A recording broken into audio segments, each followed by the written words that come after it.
Kak, kembali lagi bersama aku Nancy Dea Unika, dan di sini aku sudah berada di Desa Randu Agung, Kecamatan Singosari, Kabupaten Malang. Di sini banyak sekali potensi-potensi yang perlu kita gali, dan contohnya dan nanti kita akan mengunjungi sebuah wisata sumber suko. Nah, mau tahu kan gimana lanjutannya? Ikutin aku di Sabang Desa dari Desa untuk Indonesia. Pemirsa, Desa Randu Agung Kecamatan Singosari terletak di Kabupaten Malang, Provinsi Jawa Timur dengan jumlah penduduk 16.480 jiwa dan luas wilayah 518 hektar. Desa Randu Agung terbagi menjadi 4 dusun, yaitu Dusun Gondang dengan jumlah penduduk 6.161 jiwa, Dusun Kerajaan dengan jumlah penduduk 3.010 jiwa, Dusun Randu Telu dengan jumlah penduduk 3.633, dan Dusun Karangkunci dengan jumlah penduduk 3.676. Sebelah barat, desa ini berbatasan dengan Desa Toyomarto, sebelah selatan Desa Ardi Mulyo, dan di sebelah utara berbatasan dengan Desa Bedali, sedangkan sebelah timur berbatasan dengan Desa Batu Retno. Ya pemirsa, kali ini saya sudah berada di kantor Desa Randu Agung Kecamatan Singosari, Kabupaten Malang. Di sini saya sudah bertemu langsung dengan Bapak Kepala Desa, ya Pak. Boleh diceritakan sedikit sejarahnya mungkin kenapa kok dinamakan Desa Randu Agung? Ya, sejak tahun 1885 sebenarnya desa ini adalah bernama Kali Getih.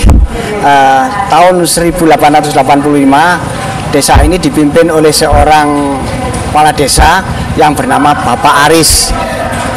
Itulah yang merubah Desa Kali Getih menjadi Desa Randu Agung, karena di desa ini terdiri banyak pohon-pohon besar yang namanya randu, sehingga diberi nama Desa Randu Agung. Untuk misalnya potensi di daerah Desa Randu Agung ini apa saja? Peta potensi yang ada di Randu Agung luar biasa. Sebenarnya banyak sekali di sini. Pertama adalah untuk desa wisata, kami jadikan desa wisata. Itu ada kebun bibit, terus kemudian ada kolam atau kolam ikan atau desa wisata yang namanya Desa Suko. Nanti kita bisa kunjungi ke sana. Untuk yang unggulan di sini, potensi unggulan itu? Kalau potensi unggulan semua sekarang itu masih rata. Nanti di era saya akan kita buatkan Randu Agung itu menjadi desa pepaya California. Boleh diceritakan Pak, kenapa kok memilih itu pepaya California itu? Kalau pepaya itu bisa dimakan mulai dari anak kecil hingga orang tua. Bisa dibeli oleh anak kecil juga sama orang tua. Semua yang masyarakat yang kaya, yang miskin, semuanya bisa membeli, terjangkau harganya. Untuk penjualannya?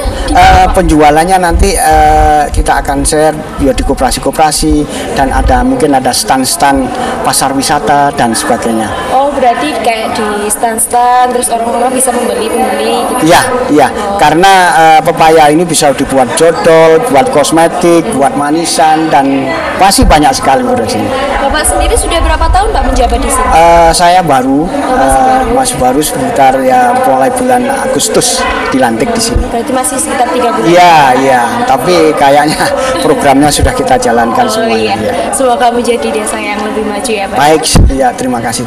Oke Pak, terima kasih atas perbincangannya. Saya izin mau sambang di desa ini, boleh ya Pak? Boleh, silakan. Potensi-potensi ya, silakan. Ya, terima kasih. Terima kasih. Iya.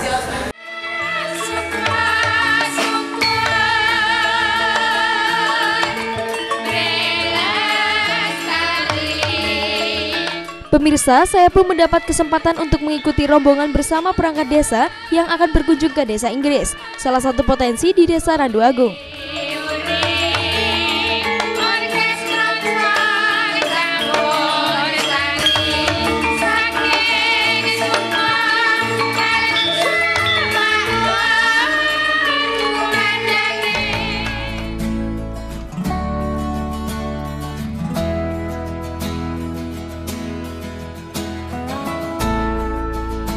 Pemirsa, Desa Inggris menjadi salah satu potensi yang ada di desa ini.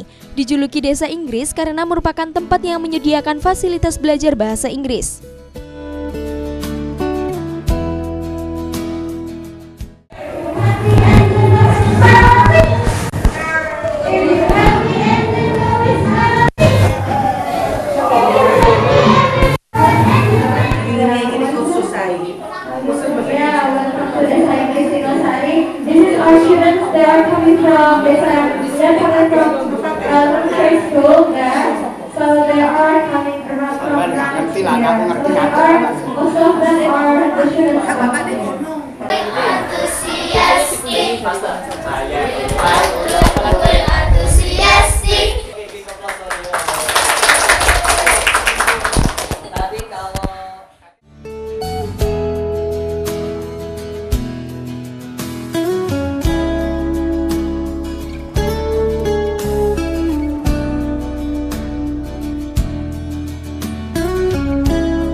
Pemirsa, murid yang belajar di desa Inggris ini kebanyakan masih berstatus sekolah dasar dan menengah. Tidak hanya warga dari Singosari dan Lawang saja yang belajar di sini, kini sudah mulai didatangi dari daerah-daerah sekitar Malang, seperti Pasuruan, Blitar, Lumajang, bahkan luar Jawa Timur.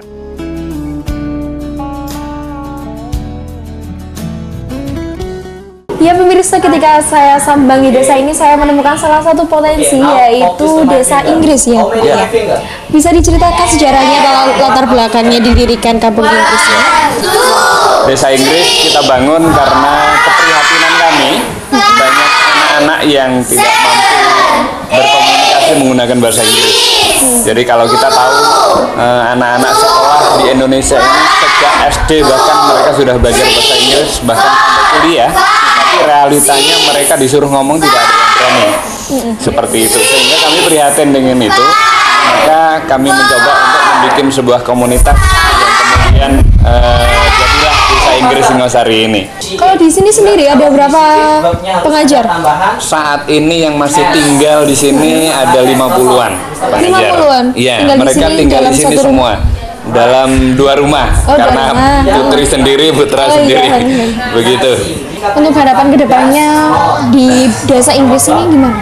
Harapan kedepannya kita semakin berkembang gitu ya. Yang jelas saat ini kita sudah banyak diminta oleh beberapa daerah untuk membangun desa Inggris di sana. Mulai dari Aceh, Medan, kemudian di Madura juga sudah meminta kepada kita untuk mengadopsi program-program kita. Kita sudah 11 tahun, mungkin sekarang sudah 28.000 orang yang sudah pernah belajar di tempat kita saat ini. Gitu. Oke, terima kasih banyak ya Pak karena sudah menjelaskan sedikit tentang desa Inggris ini. Mungkin kita bisa lihat kegiatan-kegiatan yang lain di sana. Silakan.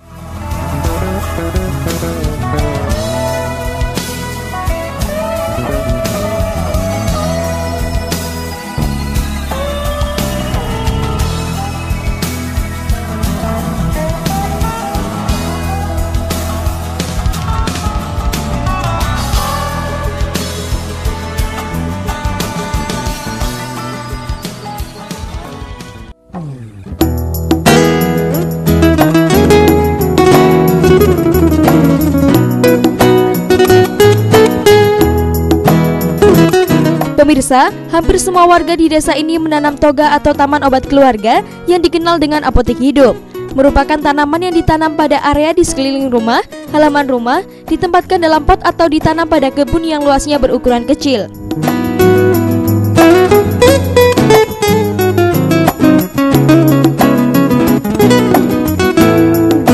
Digunakan oleh warga desa untuk memenuhi kebutuhan obat tradisional yang sifatnya mencegah atau mengobati berbagai penyakit dan juga sebagai bumbu pelengkap masakan.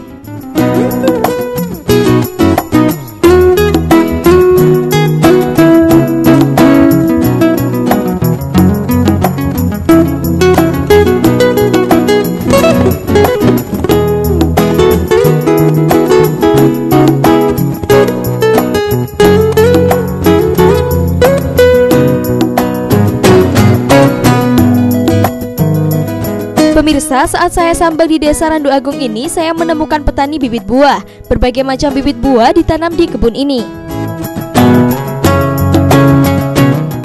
Ya pemirsa, kali ini saya sudah berada di salah satu potensi yang ada di Desa Randu Agung ini. Di sini tanaman bibit pohon ya Bapak ya? Iya, buah-buahan. Iya. Sedikit saja, kenapa Bapak kok memilih usaha ini? Memang hobi saya tanaman buah-buahan. Jadi penghasilan saya dengan anak-anak saya itu penghasilan dari tanaman buah-buahan. Jadi ini sistemnya pembesaran ya. Jadi sampai buah itu baru saya jual gitu bisa. Oh berarti Bapak mulai dari buah bibit dari bibit ya. Itu mulai dari bibit sampai berapa bulan itu nanti saya buahkan sendiri dari begini-begini saya bentuk bagus jadi buah. Nanti kalau gitu dijual tadi harganya lebih mahal gitu. Kok sudah berapa tahun Pak?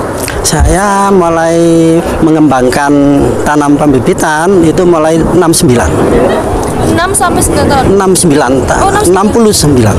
Berarti tahun 1969. Iya. Sudah cukup lama Bapak Cukup ya? lama. Saya belajarnya di Dinas Pertanian. Gitu. Terus saya tahun 2002 itu pensiun. Saya kembangkan lebih banyak lagi seperti ini. Sendiri ya, Pak? Iya. Dengan anak-anak saya. Anak-anak. Iya. Oke. Bapak kalau mau memasarkan ini kan harus dipasarkan gitu. Itu lewat online ada, juga pengunjung saya itu ada pelanggan-pelanggan. Ini tadi ya juga ada yang datang pesen bibit apukat. Kan ini ada 2 lokasi saya. Oh, di mana saja, Nah, Bapak? di sana di dekat Grianan, Perumahan Grianan. Masih dalam satu desa? Iya, satu desa. Oh, satu Iya. Kalau di sana sama kayak pohon-pohon gitu. Sama, malah banyak buah-buahin nanti. Oh. Nanti orang-orang malah seneng lihat sana gitu. Apa cuma pohon saja, Pak? Kok nggak ada bunga atau yang lainnya? Sebetulnya dulu dari tadi ngerjakan taman-taman, ada bunga-bunga. Tapi saya cuma hobi yang pohon ya, buah-buahan. Jadi lebih gimana ya? Kan produktif, bisa dimakan buah. Itu. Nanti saya kasih buah ini apa itu? Srikoyo. Oh, iya. Kalau bisa disoting itu besar kemarin, waduh saya getun diundui sama orang-orang. Oh. Gitu. Sama orang-orang sekitar, Bapak? Enggak, tamu-tamu saya. Tamu-tamu. Iya. Bapak pernah mengalami kesulitan nggak selama buka usaha ini? Saya dari nol enggak pernah kesulitan, tapi saya itu kan pembibitan sendiri. Jadi mulai bibit kecil saya besarkan sampai berapa bulan gitu. Ya seperti apa itu apokat itu bisa jual 25.000 per pohon. Harus teliti ya, Pak ya, telaten juga. Iya, telaten. Ya, jadi pemupuannya itu 1 minggu sekali gitu. Terus jadi pengembangan gini nih kalau enggak telaten enggak bisa, harus disayangi seperti nyayangi istri atau nyayangi anak gitu. Nyayangi keluarga gitu ya, Bapak Iya. ya. Jadi Atau pernah mengalami kerugian mungkin, Bapak? memang kalau tanaman enggak ada ruginya. enggak ada ruginya. Soalnya dari kecil harganya sekian, umpama ambil dari orang lain ya gula gitu. Itu saya sebetulnya ingin bimbing saudara-saudara saya yang kekurangan, mau saya tarik tanaman gitu. Nanti kalau sudah sampai berkembang berbuah, nanti saya ambil lagi gitu maksud saya. Tapi mau ndak yang kita gitu maksud saya gitu. Jadi enggak pernah kesulitan, enggak pernah mempunyai kerugian, enggak ada. Soalnya dari kecil sampai besar gitu, kadang dari akal saya, penemuan saya, kalau apa itu seperti kelengkeng ini kan ini kelengkeng merah, terus saya jadikan kalau satu pohon itu sampai 5 macam. Jadi ada merah, ada kelengkeng new kristal, ada kelengkeng wangre, ada jadi 5 macam. Apalagi Srikoyo ini saya gabung satu pohon itu bisa jadi 4 macam, ada yang merah, ada yang jumbo, ada yang muris itu apa ya kalau murisnya sirsat ya, sirsat itu jadi ada Srikoyo merah, sirsat merah juga ada, itu satu pohon itu saya gabung jadi buahnya nanti berapa macam gitu, itu lebih mahal lagi, jadi tidak ada rugi. Berarti kreativitas Bapaknya sendiri iya, ya? penemuan saya sendiri. Dan untuk harapan Bapak ke depannya dalam membangun usaha ini seperti apa? Kedepannya ya sebetulnya ini cuma harapan saya supaya anak-anakku itu tidak ada yang bisa meneruskan gitu ya. Kalau bisa itu orang yang tidak punya itu bisa gabung itu loh maksud saya, tapi mau ndak gitu loh, apa bisa semangat kak seperti saya gitu. Soalnya ini agak harus mempunyai hati yang semangat, terus ikhlas, sabar gitu. Ya betul, penelitian juga. Iya, harus telaten gitu. Oke Bapak, terima kasih ya. Boleh saya lihat-lihat sama Bapak mungkin ke jalan sana atau lihat-lihat pohon-pohon. Oh, monggo. Iya, monggo.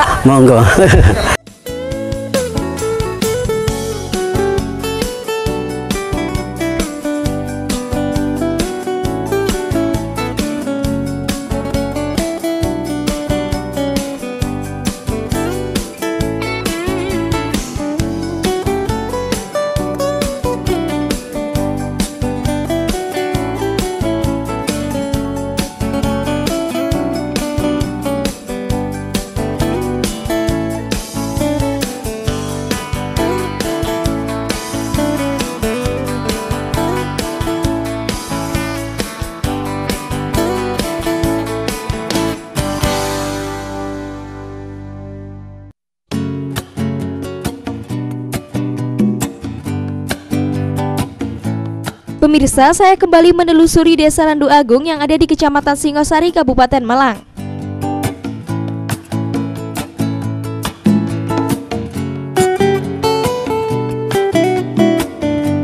Hampir di halaman rumah warga saya temukan kebun bibit buah, karena memang sebagian besar warga di desa ini bermata pencaharian bertani dan berkebun.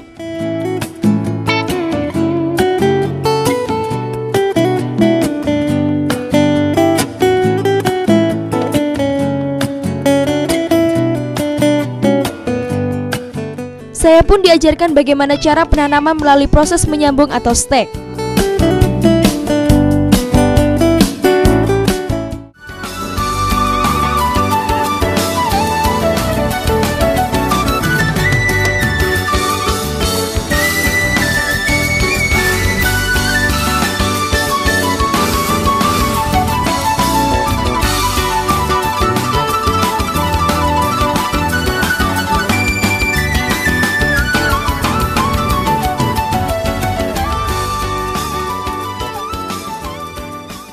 Ya pemirsa, kali ini saya sudah berada di salah satu potensi yang ada di Desa Randu Agung ini, yaitu salah satu organisasi kampung apa Bu? KRPR, Dusun Karangku. KRPR. Organisasinya namanya KBT. Singkatannya dari apa? Kelompok Wanita Tani. Kelompok Wanita Tani. Saya bertanya-tanya sedikit, Ya. mungkin Ibu di sini sudah menjalankan aktivitas dari organisasi ini sudah berapa tahun? Kita mulai dari 2013. 2013. Iya. 6 tahun. Dari 6 tahun. Ya. Untuk anggotanya sendiri ada berapa orang Ibu? Sekarang 55. 55 orang. Biasanya itu setiap hari kegiatan di sini atau bagaimana Ibu? Di sini kegiatannya kita menanam sayur, khususnya di sini pembibitan, yaitu pembibitan dari sayur-sayur, dan ini juga sudah mulai dari bunga dan buah gitu. Untuk misalnya anggotanya kan 55 anggotanya, setiap hari ke sini atau bagaimana Ibu? Oh tidak, dibagi, ada sebagian yang bertani, ada sebagian yang pengolahan. Oh, di pengolahannya gimana? Pengolahnya ada di daerah, tepatnya di RT 5. Masih dalam satu kelompok desa ini. Satu RW, kebetulan saya yang pengolahan. Oh, yang ada di bagian pengolahan. Iya. Oh iya. Ini kalau misalnya bibit ini Ibu jual atau bagaimana? Kalau memang dijual, ada Mbak yang dijual, cuman harganya memang beda sama yang anggota. Kita kalau bibit yang siap tanam seperti contohnya yang dilakukan ibu-ibu yang di dalam itu kita yang siap tanam itu kita jualnya 500 per bijinya. Tapi kalau untuk anggota sendiri kita jualnya 350. Iya. Biasanya satu anggota itu juga melakukan jual lagi. Iya. Biasanya memang ada yang dijual lagi itu. Cuman untuk bibitnya kita semuanya ambil di sini. Jadi di sini itu penyemaian gitu loh, Mbak. Berapa bibit sayurnya, berapa jenis di sini yang kita? Untuk selama ini yang di situ ada 4 jenis. Dari tomat, cabai besar, brongkol, sama itu ada itu yang disemai sekarang itu ada cabai hias, cabai udel gitu loh biasa ibu-ibu itu. Sama itu tadi ada selada bistik. Pernah mengalami kesulitan Bu? Pernah, banyak kesulitannya pemasarannya. Iya. Masalah olahan, pemasarannya memang kita harus sergap-sergap ya Mbak ya untuk menawarkan ke toko-toko. Kita memang dulu pernah jalan yang sangat-sangat bagus ya. Cuman karena kesibukan ibu-ibu juga mungkin banyak yang rumah tangga yang memang beragam ya Mbak ya. Jadi ini yang menggeluti untuk pengolahan hanya beberapa orang saja. Cuman kita memang sudah punya PRT dari semua ini Mbak. Tapi kalau untuk tanam-tanaman ini kita tidak menjual ke sana-sana. Sing pasti itu pendatangnya yang ke sini beli gitu. Jadi nggak menawarkan ke sana-sana gitu loh. Tapi di sini sudah banyak yang tahu kalau KBT itu memang ada pembibitan. Luas ya Bu ya? Ya kurang lebihnya seperti itu. Untuk harapannya mungkin Ibu? Ya harapan kedepannya memang KBT lebih baik, untuk pemasarannya juga lebih baik, khususnya untuk KBT sendiri dan pada umumnya untuk Randu Agung, semua desa Randu Agung itu lebih baik. anggotanya juga lebih makmur. Ya alhamdulillah di sini pun juga sudah mulai ada koperasinya juga sudah mulai. Jadi kita juga menyediakan simpan pinjamnya untuk para petani di sini juga sudah ada. Iya. Bisa dilanjutkan Bu, saya boleh bantu-bantu sedikit-sedikit. Boleh monggo.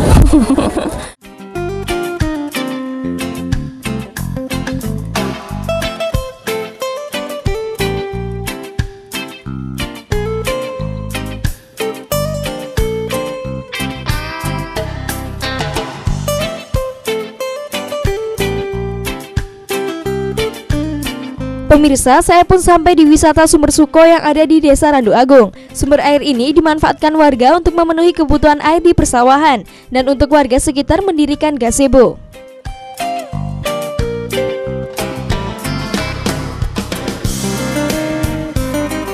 Dari tempat ini kita bisa menikmati pemandangan serba hijau, lengkap dengan hamparan air yang masih jernih.